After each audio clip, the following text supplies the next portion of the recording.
How we doing, folks? Interface here, and we are back this week for another track guide in the Super Formula Light at the Algarve International Circuit.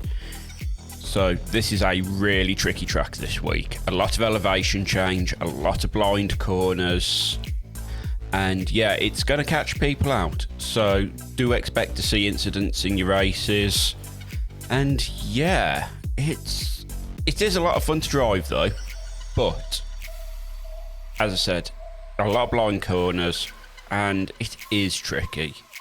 So just be patient, and you are going to need to survive the races. I mean, the turns 1, 2 and 3 complex, there's going to be a lot of accidents there. So just try to keep out of trouble this week. So for the track settings this week, we are in the Super Formula Lights at the Algarve International Circuit. We have got time of day set to May 11th, 2024 at 8:15. Now you will have noticed I had to set this to static weather this week. This because every run I did, it was foggy. So that really was not helping. So to combat that, I set it to static weather. I set it to clear, no track moisture, temperature at 68 Fahrenheit, wind speed 2 miles an hour and a 45% humidity. I then set the track condition to 44% and that was it. So what we're going to do, we're going to show you the fast lap, and that is a 1 minute 35.466. It was my best. I've got a little bit more there, but I was struggling to get much more out the car. So we're going to jump in, we're going to show you the fast lap, and yeah, I'll see you in a minute.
So there we have it, there's the fast lap, and now we are going to hand it over to Editor Ian, and he will take us through with the track guide. So here we go, we are at Portimao. A couple of things to note, there is a lot of elevation changes here, and some of the curbs can be really quite aggressive. It's really important to get a last good sector, as it really sets you up well for your next lap. So as we come down into the compression, we are going to brake at this final white line. We're going to turn the car in, avoiding the yellow on the curb, on the sausage curb on the inside, run it all the way out to the outside of the track, and again turn it back in, avoiding the sausage curb. We are now going to brake at the white line here. We will be dropping it down into first gear, trailing the brake through to the apex, avoiding the sausage curb and getting onto the throttle nice and cleanly. As we come up the hill, we're going to use the inside curb on the first couple of laps. You may want to have a little lift there, but after the first few laps you should be fine.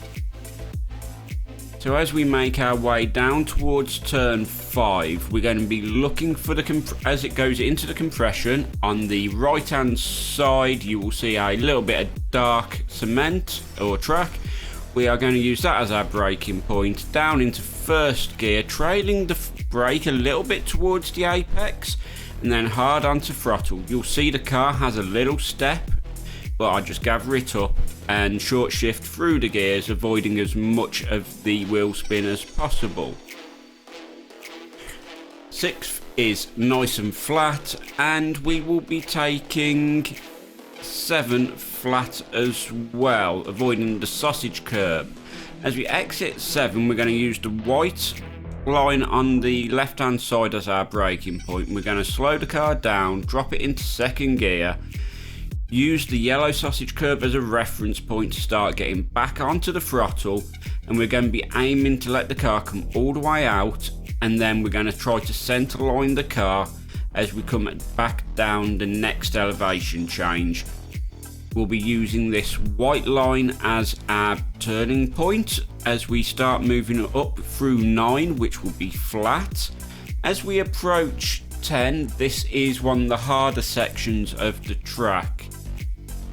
So we will be at the end of the curb, onto the brakes about 50%, and we're going to be rotating the car through all the way to the outside of the track and then bringing it back over, hard on the throttle, using the power of the car to get it rotated.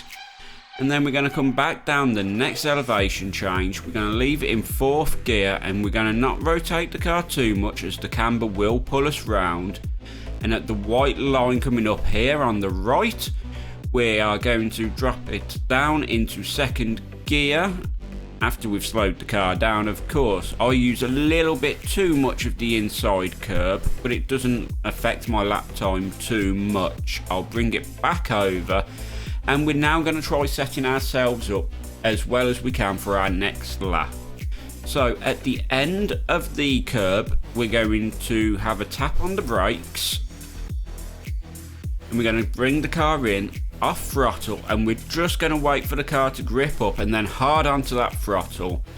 It'll push the car all the way out to the outside of the track, and we're going to use the curb, and we're just going to keep accelerating, pushing the car. We're going to turn in at the end of the curb here, and we're going to use the inside curb, but we're just going to hug it. We're not actually going to ride it because it is a very aggressive curb and it will cause you to spin.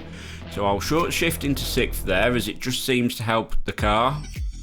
And there we have it. We will now just run to the finish line, and that is our lap done. And that was a 1 minute 35.466.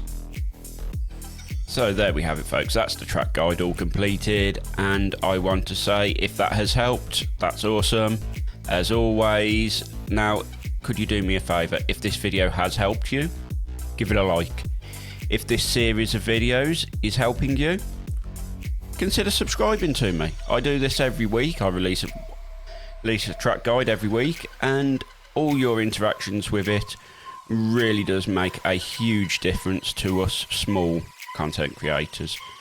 So in that, I'm going to say thank you very much and see you next time. So take it nice and easy, and I'll catch you in the next one. So until then, goodbye.